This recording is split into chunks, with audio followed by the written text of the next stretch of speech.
But it has also presented us with an extraordinary opportunity, a chance to reset and accelerate efforts to improve the state of our world. We need nothing short of a paradigm shift, and the time to act is now.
I'm a bit of a conspiracy theorist, so I've been watching the news. I thought that, what's Roman numerals? These are Roman numerals apart from 0, because there's no 0 in Roman numerals, doesn't include it. So to write these out in Roman numerals, you've got to go for the highest first, which is D. It's 500, right? D. Then you can start from the others, and then it just runs in a row. So it's C, D, I. Right, now this works out in Roman numerals to, I'm going to quickly put it down so I can write it, and I'll show you. It's 200. Right, 606. What is 606 in computer language? There you go. The elites always leave clues, leave clues, leave clues.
The COVID-19 crisis has shown us that our old systems are not fit anymore for the 21st century.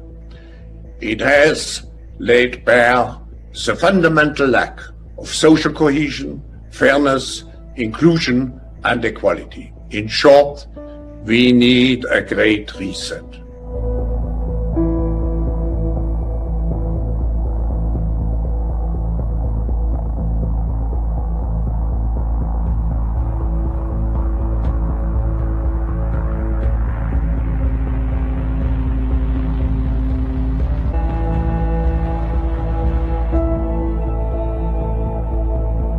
We have a choice to remain passive, which would lead to the amplification of many of the trends we see today.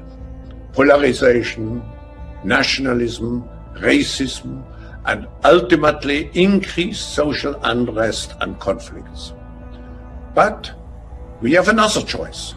We can build a new social contract, particularly integrating the next generation. We can change our behavior to be in harmony with nature again. And we can make sure that the technologies of the fourth industrial revolution are best utilized to provide us with better lives. It is obvious that we are in the midst of the most severe crisis the world has experienced since World War II.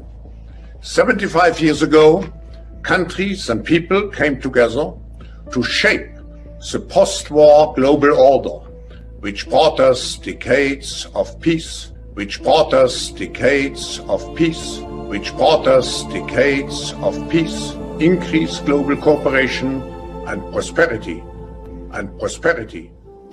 I take the threat very seriously. I take the fact that he develops weapons of mass destruction very seriously.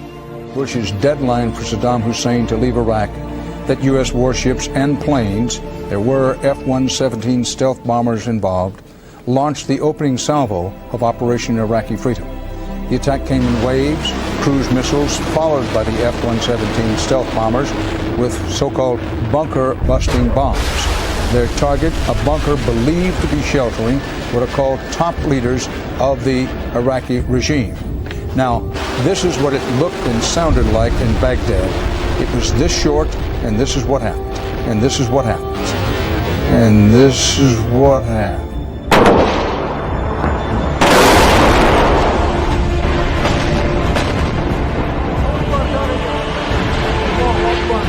Days of peace. He struggles, stumbles, and shouts as he fights against the enraged rebels. And prosperity.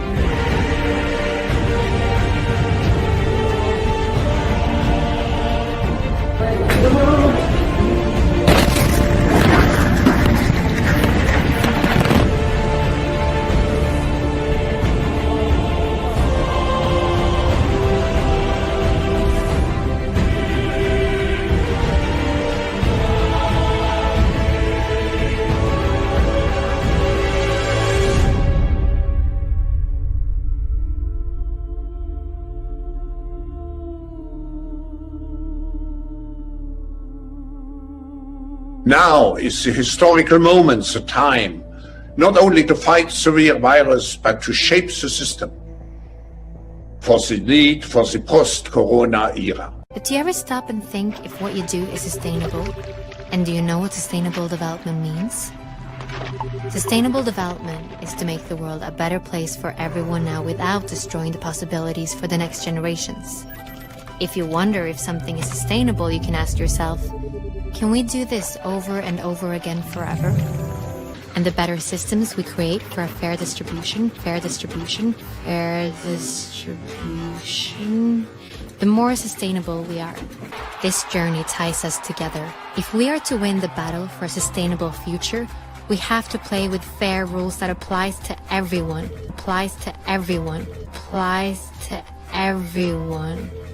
But for us to be the best versions of ourselves, there are certain things that must be in order, like having equal opportunities. This provides greater opportunities for us as human beings, but also for the planet. We just have to think in new ways. We just have to think in new ways. We just have to think in new ways. And there is actually a plan for this. All the countries of the United Nations have agreed on a joint plan for sustainable development. Sustainable development. Sustainable development. But for the plan to work, we need to cooperate, and we need you to be on board. We need you to be on board. We need you to be on board. Are you with us?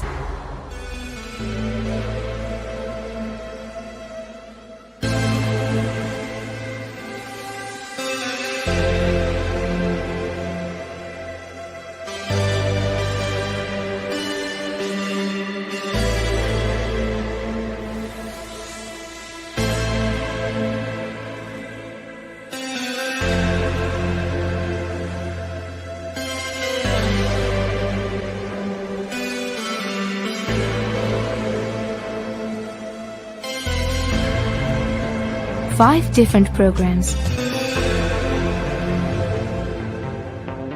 Equality of opportunity between women and men, contributing to the transformation of society. Sustainability.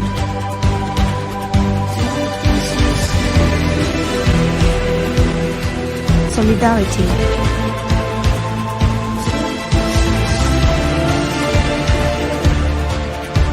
Compliance, and providing confidence to our stakeholders.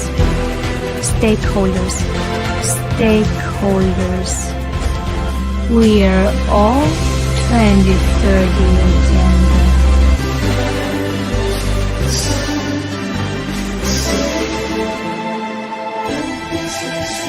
Young people from all over the globe are joining up to fight for the future. I'm doing my part. I'm doing my part. I'm doing my part. I'm doing my part too. They're doing their part. Are you? Join me and save the world. And save the world. And save the world. Years ago, you might remember this, we used to have a thing called weather. Weather used to change, and there used to be storms, and there used to be, strong weather situations, and we used to call it weather. Now, every time that happens, as it's always happened, now it's climate change, we're all gonna die. And what we have now is the coronavirus version of that, and bringing down the world economic system and destroying people's businesses, livelihoods, ability to pay the rent. Why are we doing that and not just focusing totally on those who could have a serious problem because of their immune system deficiencies? No, and they're telling us. I'll tell you why. Because if they carried on and allowed that to happen, the world economic system would not be demolished. And the idea is to demolish it so you can replace it. Problem, reaction, solution. That's why.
I don't know about you, but I have had more than enough of this disease that attacks not only human beings, but so many of the greatest things about our country.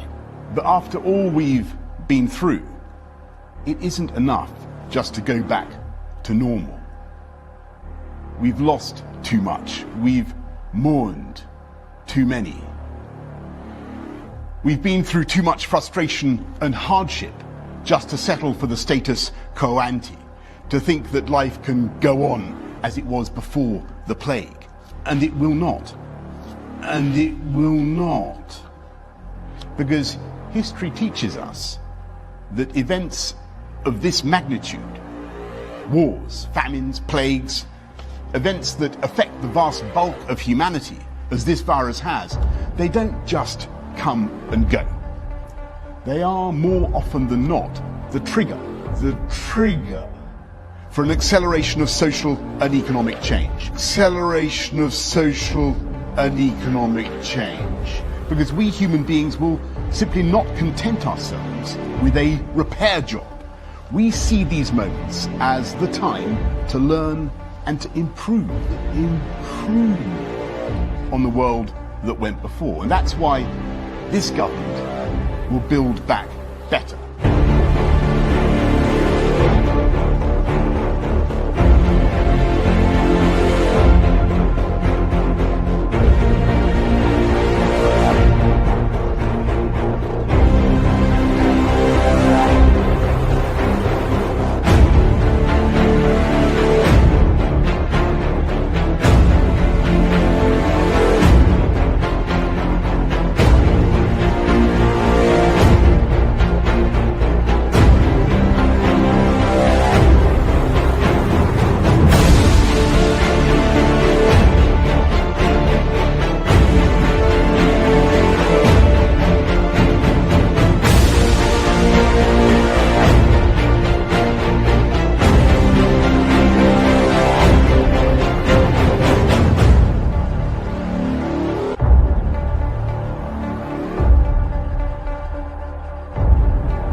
Take a look at America today. An economic crisis, a racial justice crisis, a climate crisis.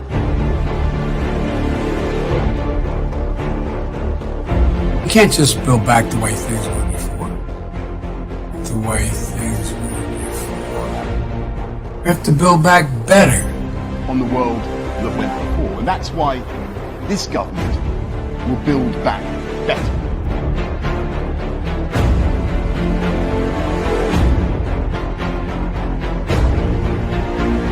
We can do this. We can build back better. And I'm looking forward to getting started as soon as we can.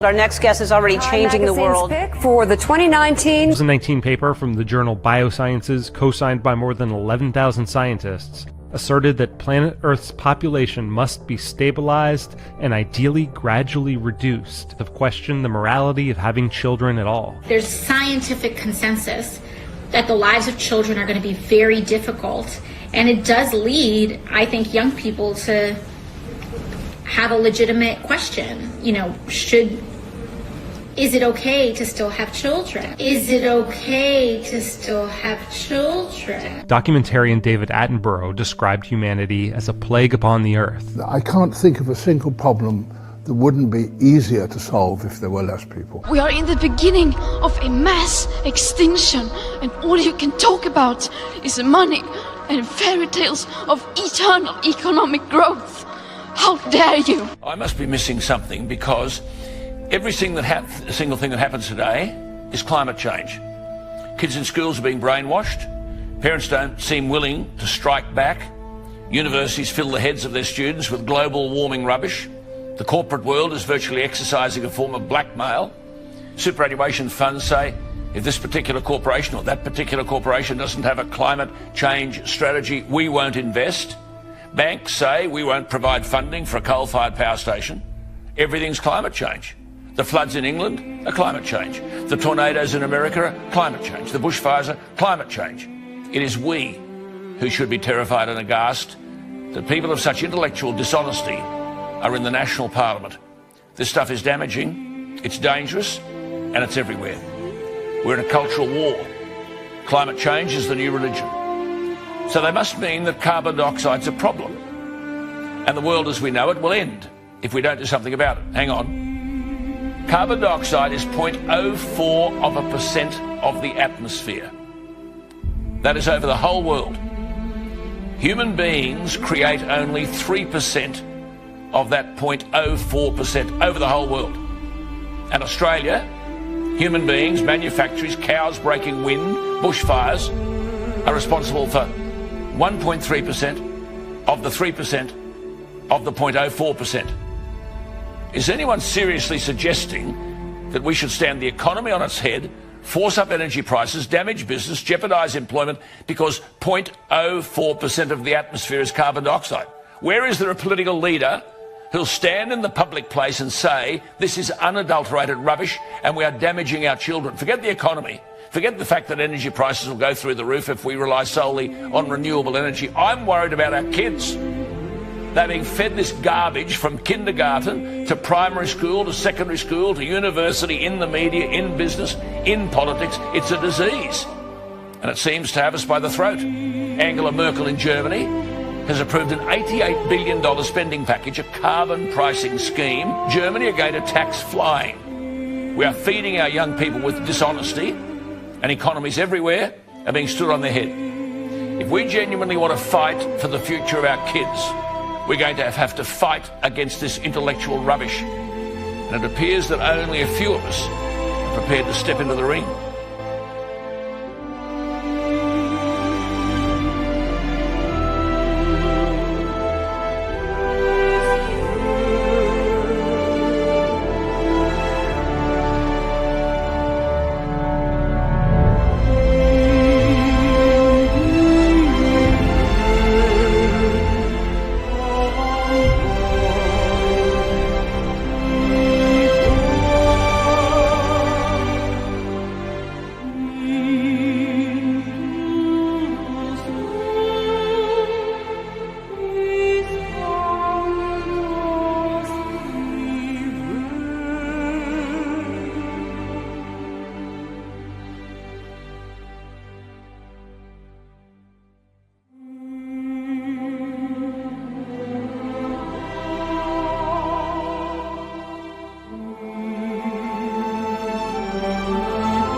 Well, you spoke several times before about ideological subversion. That is a phrase that I'm afraid some Americans don't fully understand. When the Soviets use the phrase ideological subversion, what do they mean by it? Ideological subversion is the process which is legitimate, overt, and open. You can see it with your own eyes. All you have to do, all American mass media has to do, is to unplug their bananas from their ears, open up their eyes, and they can see it. There is no mystery. There is nothing to do with espionage. The main emphasis of the KGB is not in the area of intelligence at all. According to my opinion and opinion of many defectors of my caliber, only about 15% of time, money, and manpower is spent on espionage as such. The other 85% is a slow process which we call either ideological subversion or active measures, активные мероприятия in the language of the KGB, or psychological warfare. What it basically means is to change the perception of reality of every American to such an extent that despite of the abundance of information, no one is able to come to sensible conclusions in the interests of defending themselves, their families, their community, and their country. It's a great brainwashing process which goes very slow, and it's divided in 4 basic stages. The first one being demoralization. Demoralization. Demoralization. It takes from 15 to 20 years to demoralize a nation. Why that many years? Because this is the minimum number of years which requires to educate one generation of students in the country of your enemy, exposed to the ideology of the enemy. In other words, Marxism-Leninism ideology is being pumped into the soft heads of at least 3 generations of American students without being challenged or counterbalanced by the basic values of Americanism, American patriotism. The result you can see. Most of the people who graduated in the 60s, dropouts or half-baked intellectuals, are now occupying the positions of power in the government, civil service, business, mass media, educational system. You are stuck with them. You cannot get rid of them. They are contaminated. They are programmed to think and react to certain stimuli in a certain pattern. Programmed to think and react to certain stimuli in a certain pattern. You cannot change their mind, even if you expose them to authentic information, even if you prove that white is white and black is black, you still cannot change the basic perception and the logic of behavior. In other words, these people, the process of demoralization is complete and irreversible. To get rid of society of these people, you need another 20 or 15 years to educate a new generation of patriotically minded and common sense people who would be acting in favor and in the interests of the United States society. And yet these people who've been programmed and, as you say, in place and who are favorable to an opening with the Soviet concept, these are the very people who would be marked for extermination in this country? Most of them, yes. Simply because the psychological shock when they will see in future what the beautiful society of equality and social justice means in practice, the psychological shock when they will see in future what the beautiful society of equality and social justice means in practice, what the beautiful society of equality and social justice means in practice, obviously they will revolt. They will be very unhappy, frustrated people. And the Marxist-Leninist regime does not tolerate these people. Obviously they will join the links of dissenters, dissidents. Unlike in present United States, there will be no place for dissent in future Marxist-Leninist America.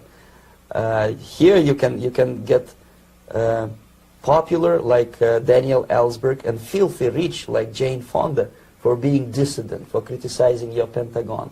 In future, these people will be simply squashed like cockroaches. Nobody is going to pay them nothing for their beautiful, noble ideas of equality. This they don't understand, and it will be greatest shock for them, of course. The demoralization process in the United States is basically completed already.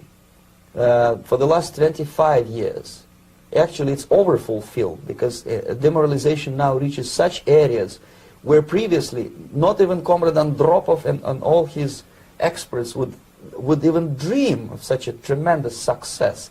Most of it is done by Americans to Americans, thanks to lack of moral standards. As I mentioned before, exposure to true information does not matter anymore. A person who was demoralized is unable to assess true information. The facts tell nothing to him. Even if I shower him with information, with authentic proof, with documents, with pictures, even if I take him by force to the Soviet Union and show him concentration camp, he will refuse to believe it until he is going to receive a kick in his fat bottom. When a military boot crashes his, then he will understand, but not before that. That's the tragic of the situation of demoralization. So basically America is stuck with demoralization, and unless, even if you start right now, here, this minute, you start educating new generation of Americans, it will still take you 15 to 20 years to turn the tide of ideological perception of reality back to normalcy and patriotism. The next stage is destabilization. This time, subverter does not care about your ideas and the patterns of your consumption. Whether you eat junk food and get fat and flabby, it doesn't matter anymore. This time, and it takes only from 2 to 5 years to destabilize a nation, what matters is essentials: economy, foreign relations, defense systems. And you can see it quite clearly that in some areas, in such sensitive areas as defense and economy, the influence of Marxist-Leninist ideas in the United States is absolutely fantastic. I could never believe it 14 years ago when I landed in this part of the world that the process will go that fast. The next stage, of course, is crisis. It may take only up to 6 weeks to bring a country to the verge of crisis. You can see it in Central America now. And after crisis, with a violent change of power, structure, and economy, you have so-called the period of normalization. It may last indefinitely. Normalization is a cynical expression borrowed from Soviet propaganda. When the Soviet tanks moved into Czechoslovakia in '68, Comrade Brezhnev said, "Now the situation in brotherly Czechoslovakia is normalized." This is what will happen in the United States if you allow all these schmucks to bring the country to crisis, to promise people all kind of goodies and the paradise on earth, to destabilize your economy, to eliminate the principle of free market competition, and to put a big brother government in Washington, D.C., with benevolent dictators like Walter Mondale, who will promise lots of things, never mind whether the promises are fulfillable or not. He will go to Moscow to kiss the bottoms of new generation of Soviet assassins. Never mind, he will create false illusions that the situation is under control. Situation is not under control. Situation is disgustingly out of control. Most of the American politicians, media, and educational system trains another generation of people who think they are living at a peacetime. False. United States is in the state of war, undeclared total war against the basic principles and the foundations of this system. And the initiator of this war is not Comrade Andropov, of course. It's the system. However ridiculous it may sound, the world communist system, or the world communist conspiracy. However ridiculous it may sound, the world communist system, or the world communist conspiracy, whether I scare some people or not, I don't give a hoot. If you are not scared by now, nothing can scare you. But you don't have to be paranoid about it. What actually happens now, that unlike myself, you have literally several years to live on unless the United States wake up. The time bomb is ticking. With every second, the disaster is coming closer and closer. Unlike myself, you will have nowhere to defect to. unless you want to live in Antarctica with penguins. This is the future. Yours to paint, build, create. Here you can get mad. You can get mad. And do something about it. And make sure no one is ever alone. And make sure no one is ever alone. How we learn and how we pass it on. How we learn and how we pass it on. You tell me. What we eat, what we use, and how we stop wasting it.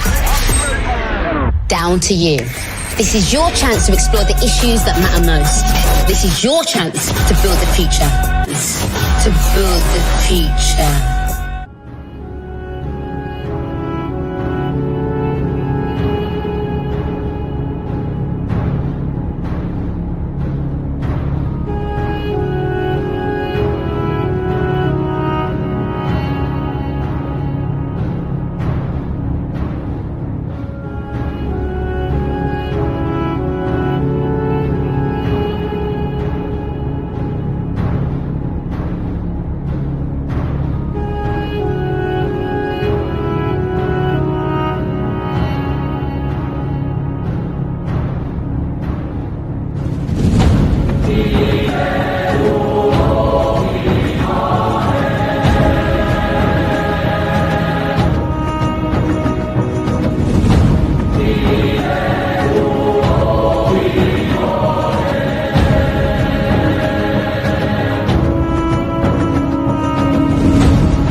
To reset capitalism is already underway. One opportunity in 2020 is that lots of business people are now talking about purpose and the need to instill new ways beyond pure shareholder value. What you're seeing happening today is a very necessary return to stakeholder capitalism, if you like, i.e. the idea that business and markets should be set within a wider social context, that business and markets should be set within a wider social context. It's all about the greater good. Wider social context. The greater good.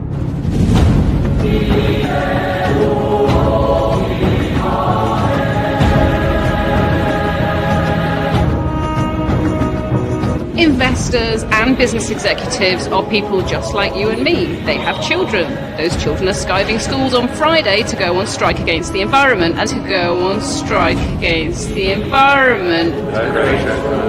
How do we become good stewards of the global environment? How do we look ourselves in the eye in 20 years' time and think that we did the right thing? There's lots of statistics out there that show that the younger people are, the more they care about these issues. That the younger people are, the more they care about these issues. And that's an optimistic sign, I think, that people will be able to lead this change in 2020 in ways that they weren't necessarily in previous years. Business leaders to deliver on promises that they made in 2019, on promises that they made in 2019.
And they know that if they don't get this right, that next generation, the Greta Thunberg generation,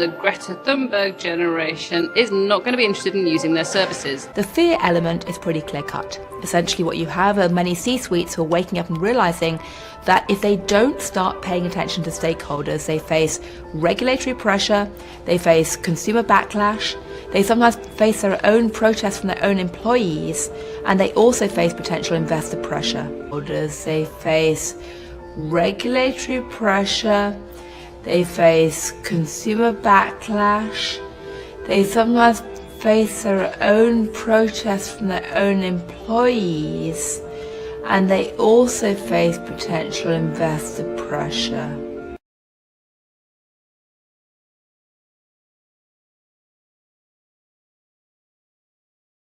If they can get ahead of the really important social and environmental changes right now, be that renewable energy, be that non-meat alternatives, be that other ways that you can tap into the growing concerns amongst consumers for sustainable products. Sustainable products.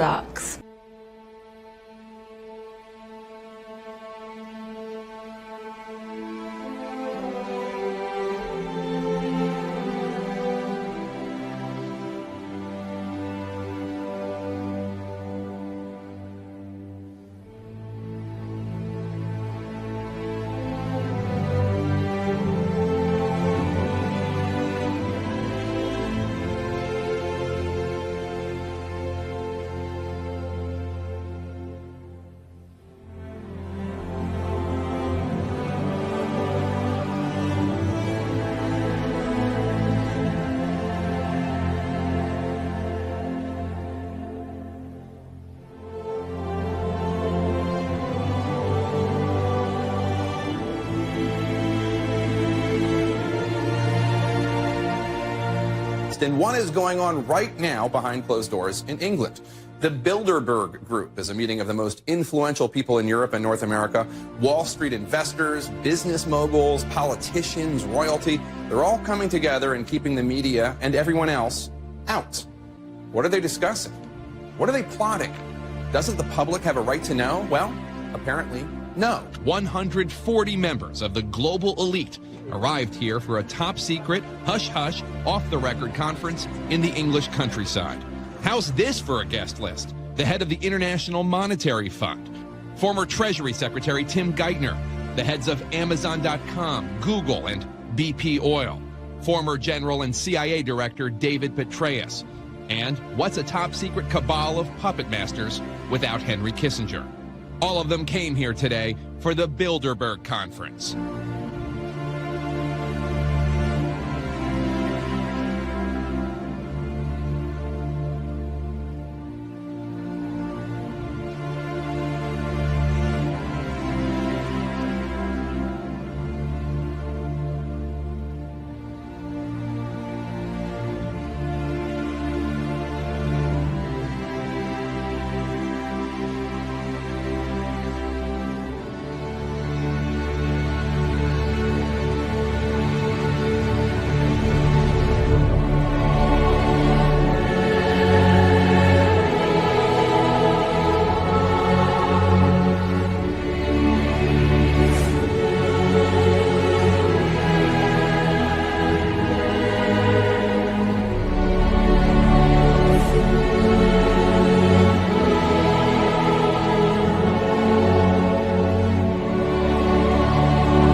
A new coronavirus spread silently within herds. Infected people got a respiratory illness with symptoms ranging from mild flu-like signs to severe pneumonia. The sickest required intensive care. Many died. Experts agree unless it is quickly controlled, it could lead to a severe pandemic, an outbreak that circles the globe and affects people everywhere. Everywhere. What we've seen work very well in the HIV field is, in fact, procurement through the Global Fund.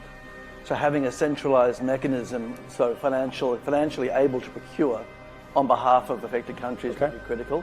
Centralized.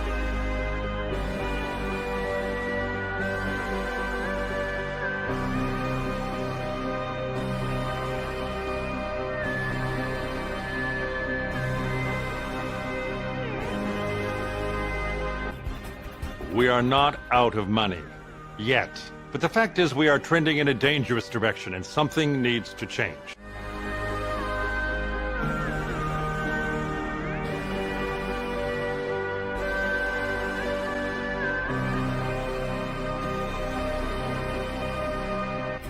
Countries are reacting in different ways as to how best to manage the overwhelming amounts of dis and misinformation circulating over the internet.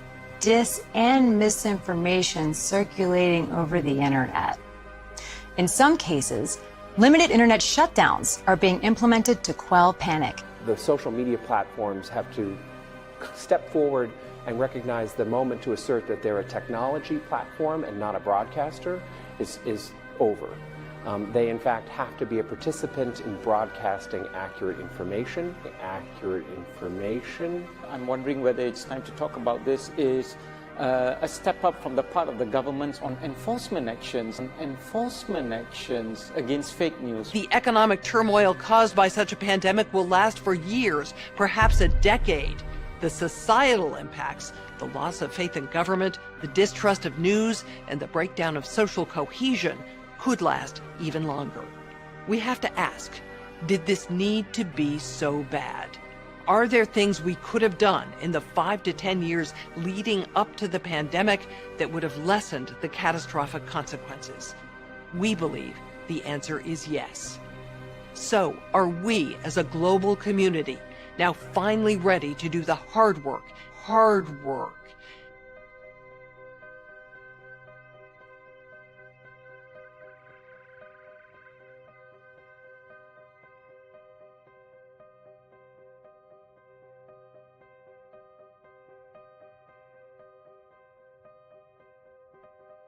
And that Great Seal of the United States has on it, Novus Order Seclorum, a new order for the centuries, for the ages, forever, and for a couple of 100 years or more. That has always been the case. We're here today because we believe that.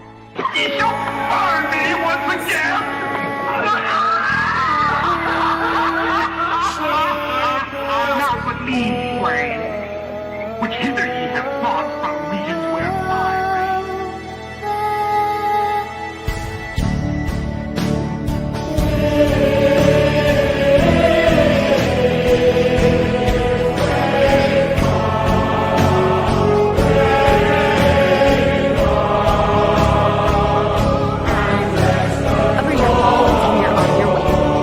Amazon One, Amazon One.